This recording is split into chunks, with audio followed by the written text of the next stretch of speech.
Hey guys, it's your boy Jay-Z here to talk about the Champions League. We had a lot of good games this week, and I'd like to start it off with the biggest match of this round, which was Man United going to Italy visiting Atalanta in what everyone expected to be a difficult game, and basically no one really knew what to expect. You know, Ole's job has been on the line for quite a while, and he needs results. He needs results in the league, and especially in the Champions League, knowing that it's a very difficult competition and it's the most prestigious competition, I would say. And right off the bat, it starts off wrong for United. Now, straight from the beginning, I thought that United were set up pretty strong defensively. I do like Eric Bailly. Varane was starting as well. Maguire is questionable, but he is the captain. He is one of the key figures in the back. And I did like that Shaw was playing along with Bissaka. I thought it was interesting setup. I did feel that they were strong, but unfortunately it started off poorly for Man United. Ilicic scored a great goal. It seems like the Has view might have been obstructed, and he couldn't really see the play building up, I guess, or the ball being shot as he did get a hand to it, but it managed to go through anyways. And of course I thought, well, here we go again. United are going to play poorly, and maybe they'll come back though, because I did like the setup. I did think that they posed a danger, and obviously, you know, the match isn't over until the final whistle, right? But it did start off poorly, and then towards the end of the first half, Ronaldo gets a goal, gets a great goal, great build up from Man United. Greenwood plays it on to Bruno. Bruno does a correct thing in my opinion, which is a slick little back heel to Ronaldo. Ronaldo one-on-one with the keeper, and you know he's going to bury that. So that was great for United, great for them scoring before the halftime, because it would be hard. Atalanta's a very, very good team. That manager knows how to construct a team, knows how to tell his players how to organize themselves, and knows what to say to these players to get the best out of them. So United did get the goal before the halftime, and I was a little concerned because at this point Varane had suffered some form of injury, so he was subbed off, and Ole made an offensive substitute basically, and I did get a little concerned. I wasn't really sure what to expect, but later on Zapata gets a goal, and again it's Maguire playing him on. I think him and Shaw, but as the center back of that team, he has to organize his defense. There's no way that he doesn't let them know where to be positioned, and he should be the leader of that back four or that back five at this game. I mean, he is the captain. He has to talk to his teammates to let them know, stay on the line, stay to the line. But when it's him messing up, it's like it's all on him at this point, and he tries to get back, tries to catch up to Zapata, but it's too late. Zapata finishes brilliantly, a little bit off balance. It's a great goal, and it was another moment where I'm thinking, yep, this is it. This is how it's going to end, and Ole might be sacked. And I know United were in contacts with Conte, but he signed already for Tottenham, so I wasn't really sure what would happen if they were to lose this game. But of course, who else but arguably the greatest of all time, factually the greatest Champions League player of all time, and it's Cristiano Ronaldo at the end. Typical Man United, typical Ronaldo, coming through when you need him the most, and he scores a beautiful, beautiful goal. The play gets a little bit messy outside the box. Ronaldo gets lucky, gets the ball, tries to take on two players, couldn't get past the third, and the ball's bouncing around. Greenwood gets a touch to it, lays it off to Ronaldo, and Ronaldo just hits it first time, bottom corner, and he ties it at the 91st minute.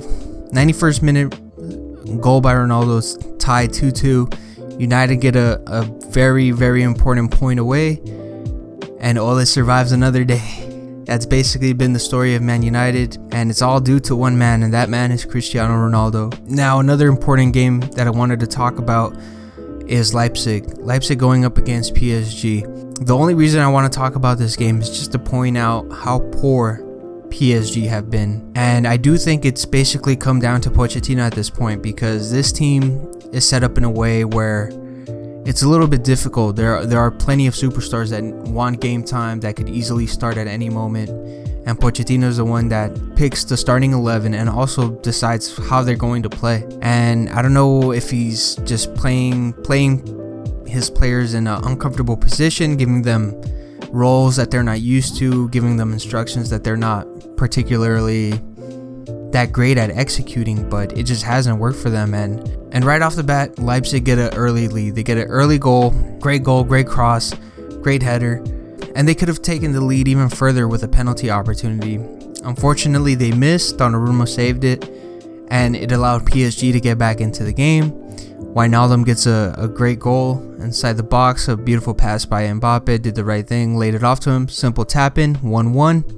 Then later, Wijnaldum scores again. See, this is one of the reasons why I say that something's wrong. Because Wijnaldum should not be scoring your goals when you have Neymar, Mbappe, and Di Maria up top, you know? I'm not saying that he shouldn't score, that you know, it's wrong to have him be the one to score, but if he's the one leading in the score sheets, and you have Neymar and Mbappe and Di Maria and all these offensive players at your disposal, something's not right. So Wijnaldum gets the second goal for PSG, and I think, okay, well, I guess PSG got this one. You know, they got the win away, and maybe they'll pick up the pace further down the line in the league and in the Champions League. But nope. Later on in the match, there's another foul inside the box, and this time Leipzig do convert. Leipzig end up tying this game 2-2, but they were clearly the better team. They had 17 shots against PSG 7. They had 54% of the possession. And let's not forget that Leipzig are currently last. They are last place in their group. So PSG should definitely be doing better against this team. And not to take anything away from Leipzig, they're a solid team in my opinion. They've been performing badly, but PSG should be winning these games, or they should at least be the team that is in control and dominating. And if they lose, you know, it happens sometimes, but they're not even doing that. They're not dominating. They're not winning. So I don't know what to say about this team. I do think Pochettino will get sacked, because it looks like he might not win anything, actually. Even though the league is a little bit different, since, you know, the competition isn't as good, as even overall, but they didn't bring him there. They didn't sign him to win Ligue 1, you know? They didn't sign him for that. Another game that I wanted to talk about really quickly was Atletico Madrid visiting Liverpool at Anfield, and I was really not sure what to expect on this game. I know Liverpool have been in great form recently. That front three has been deadly, especially Salah. But Atletico are not an easy team to play against, regardless of whether you're playing them away or home. And unfortunately, or fortunately I should say, for Liverpool at least, they were able to secure the win. 2 first half goals were enough to seal it for them. I do think that Atletico needs to be a little bit more dangerous going forward. They have great players going forward, but Liverpool held their own. They were able to get their goals. Diogo Jota getting on the score sheet, as well as Mane. Great victory for them. Liverpool are doing fantastic at the moment. Fantastic in the league, fantastic in the Champions League. And I know that a lot of people have said that they're not at their best. I don't think that they're at their best either, but when you get results, what more could you ask for, you know? At the end of the day, it's all about results. You could play perfectly, beautifully and lose, or you could play horribly and win. And you take playing horribly and win on any day of the week. And really briefly as well, I want to bring up Real Madrid. I do think that a lot of people are overlooking them. They played against Shaktar, not the strongest team, but still a team that's able to cause problems. And Vinicius and Benzema have just been brilliant together. They understand each other perfectly. Suddenly they look like a dream duo. And they've been playing fantastic. Vinicius especially, because of his just improvement overall, whether it's his IQ in the game, whether he figures out where to move or to pass. He still has some mistakes, whether it's trying to take on too many players or being a little indecisive. But overall, he's improved so much. Beautiful goals by Benzema. Vinicius hustling, gets the ball, easy pass to Benzema for the tap in. The other goal, beautiful team play, started off by Vinicius as well, lays it off to Casemiro. Beautiful 1-2 back heel. Vinicius inside the box, lays it off to Benzema again. and it's just beautiful football. And I do think that Real Madrid are a little underrated at the moment.